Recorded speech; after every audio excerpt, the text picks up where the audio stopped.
자, 이제 미분의 마지막 과정인 이제 미분의 활용 두 번째인데 바로 칠취소, 방부등식, 그리고 위치속도 각도를 지금부터 시작할 겁니다.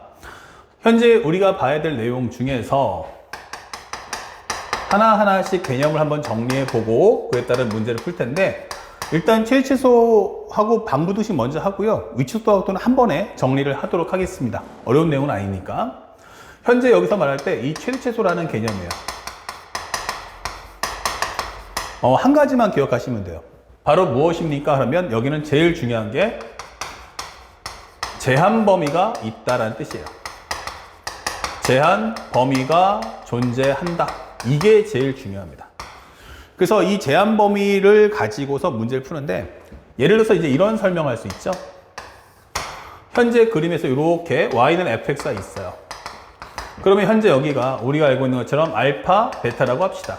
그러면 누가 봐도 여기가 극대값, 극소값이지만 이 극대값이 최대라고 하지 않는 이유는 얘보다 더 높은 값이 있기 때문이고, 이 극소보다 더 작은 값들도 존재하기 때문에 극대와 극소를 가지고 최대 최소라고 하지 않습니다. 그래서 사실은 첫 번째 문제풀이법은 1번 현재 극값의 x값을 구하시는 겁니다. 극값이 되는 x값 구하기.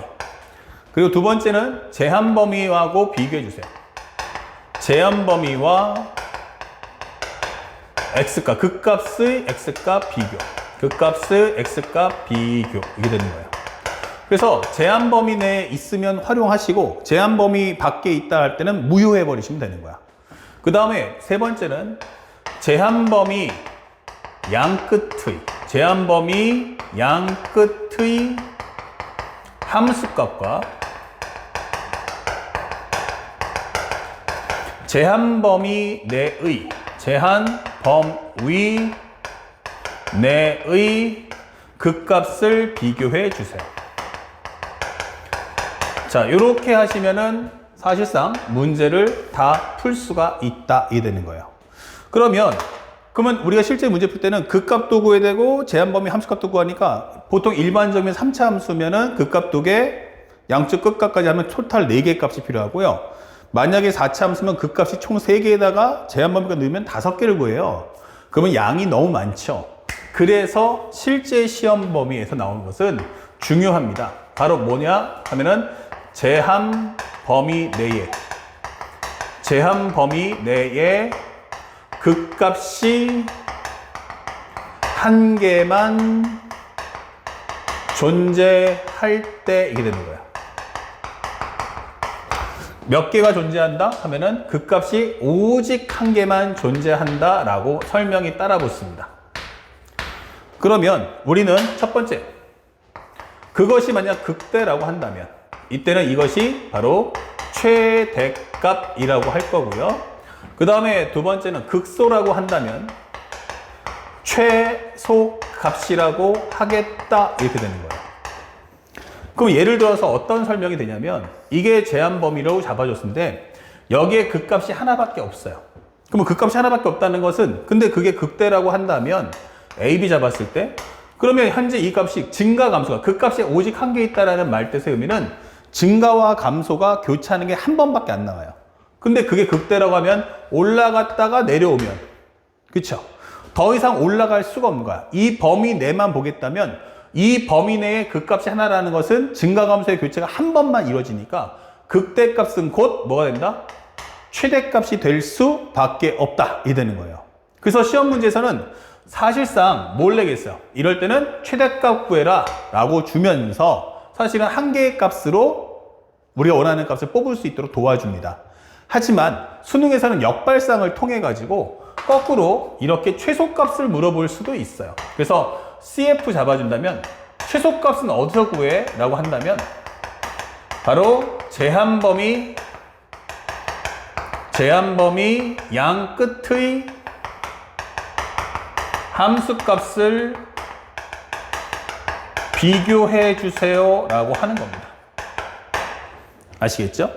그 다음에 그러면 극소값이 나오면 어떻게 되냐 라고 질문하시는데, 만약 여기서 A, B가 있는데 이번에는 극소값이야 라고 한다면 그 얘기는 내려갔다가 올라가면 다시는 못 내려온다는 얘기예요. 그러면 극값이 하나라는 것은 증가감소에 대한 부호 변화가 한 번만 있을 거다라고 설명해 주는 겁니다. 그러면 여기서는 뭐가 된다? 당연히 극소는 최소값, 그러면 최대값은 어디서 나올 거냐라고 질문할 수 있죠. 최대값 바로 여기 양 끝에서 나온다. 그래서 최대값은 제한범위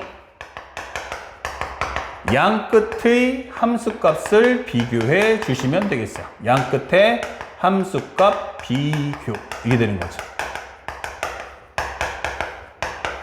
아, 이런 설명이 되는구나. 그래서 이렇게 내용을 꼭 정리해 주세요. 시험에 잘 나오는 건 바로 이 중요 포인트니까 이 부분을 꼭 기억해 둘 필요가 있습니다.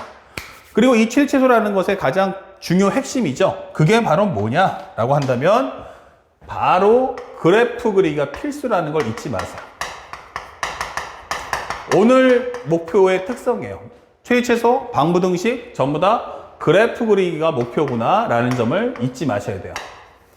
그래서 눈으로 그림을 그려서 눈으로 보고 확인해 봐 라고 설명해 줍니다. 그 다음에 바로 연결해서 또 하나 설명해 준다면 방정식과 부등식인데 방정식과 부등식 이게 됩니다. 이때는 첫 번째 방정식은 어떻게 돼? 라고 하면 이거는 실근의 개수 혹은 교점의 개수를 질문할 것이고요. 그러니까 값을 구하는 게 아니고요. 개수를 물어볼 것이야 이게 되는 거예요. 그 다음에 두 번째는 부등식이야 라고 하면 대소 비교를 하겠다라는 게 목적인 거예요. 그래서 첫 번째로 설명을 해보면 방정식에서는 fx equal 0이라고 할 거예요. 그러면 우리가 설명할 때 이 과정 안에 뭐가 있다 하면은 반드시 미정계수가 존재합니다. 알겠죠? 그러면 우리는 반드시 이 미정계수를 어떻게 한다? 그럼 한쪽으로 이항을 해주세요. 그래서 이 과정 중에서 만약에 k가 있으면 k를 싹 넘겨주는 거야. 예를 들어서 이런 거지. x3승 마이너스 3x제곱 플러스 9x 마이너스 k가 0이야. 이게 되는 거예요. 그럼 미정계수 보이죠? 그러면 얘를 싹 다 넘겨버리는 거예요. 이렇게. 이런 식으로 넘겨주세요. 그러면 요게 하나 새로운 함수가 만들어지겠죠? 그러면 요것을 우리는 gx라고 하고요. 여기를 k라고 해주세요. 그러면 이제 여기는 뭐가 없어? 라고 하면 미정계수가 존재하지 않는다. 이게 되는 거예요. 그럼 얘는 미정계수다. 이 되겠죠. 오케이. 자, 그렇다면 우리는 이 y는 gx라는 그래프를 그리세요. y는 gx 그래프 그리기. 1번은 뭐 하냐면 y는 gx의 그래프를 그리세요. 그러면 여기는 뭐가 없다? 이렇게 미정계수가 없으니까 완벽한 그림이 고정되어 있다가 되는 거야. 그럼 얘의 역할은 기준이 되는 겁니다.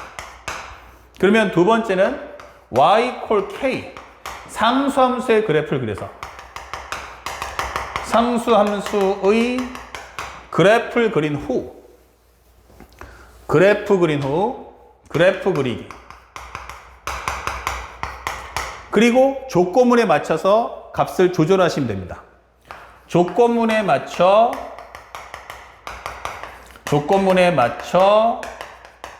두 함수를 비교한다. 이게 되는 거야. 이렇게 문제 푸시면 방정식 문제는 전부 다 풀 수 있어요. 그러니까 일반적 우리가 알고 있는 방정식의 풀이 과정을 따라가지 마세요. 해설지라든지 이런 거 싹 깡그리 무시하시고요. 선생님이 지금 설명했던 내용만 가지고 문제를 풀기 바랍니다. 그 다음에 두 번째는 부등식의 경우인데 fx가 0보다 작거나 크다라고 주는 경우도 있고 fx가 gx보다 작거나 크다라고 설명할 수 있어요. 그러면 여기에 미정계수가 뭐한다? 존재할 거야? 이 되는 거예요. 아니? 그러면 여기 또는 여기에 뭐가 있다? 미정계수가 존재할 거야? 이게 되는 거예요. 물론 둘 다 있다는 얘기가 아니고 둘 중에 하나가 있다는 얘기예요. 그러면 예를 들어서 이런 거죠. 방금 했던 내용과 똑같은데 현재 마이너스 k가 0보다 크다 뭐 이렇게 되는 거죠. 또는 요거 두 개만 살짝 넘겨주면 이거와 같다 이 되는 거죠. 이런 스타일. 그럼 얘랑 하시면 똑같은 거거든요. 한쪽으로 몰려 있거나 양쪽으로 흩어져 있거나.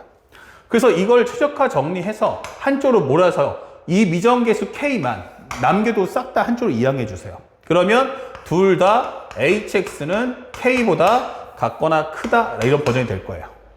그러면 여기는 뭐가 있다? 미정계수가 존재하지 않는다 이게 되는 거죠. 그리고 여기는 미정계수가 존재한다 이게 될 거예요. 알겠죠? 그럼 똑같습니다. 이것도 나머지 과정은 똑같이 여러분들이 푸셔서 y는 hx의 그래프 그리시고요. 얘가 바로 기준. 그 다음에 두 번째는 y 콜 k의 상수함수를 그리세요. 상수함수 그리기. 그래프 그리기. 마지막으로 세 번째는 조건문에 맞춰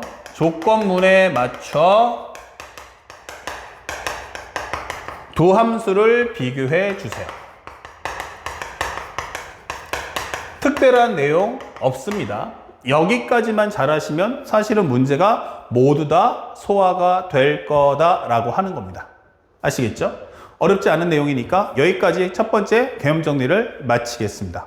자, 지금 두 번째 화면에서는 뭐가 나올 거냐면 그러다 보니 이것을 시험 문제에서 어렵게 출제하는 방식은 바로 뭐다? 그림을 그릴 때 성향, 바로 대칭 성질을 학생들이 알고 있는지를 활용해 보겠다. 그래서 선생님이 3차 함수와 4차 함수의 가장 중요한 대칭 성질을 다시 한번 다음 영상에서 보여드리겠습니다.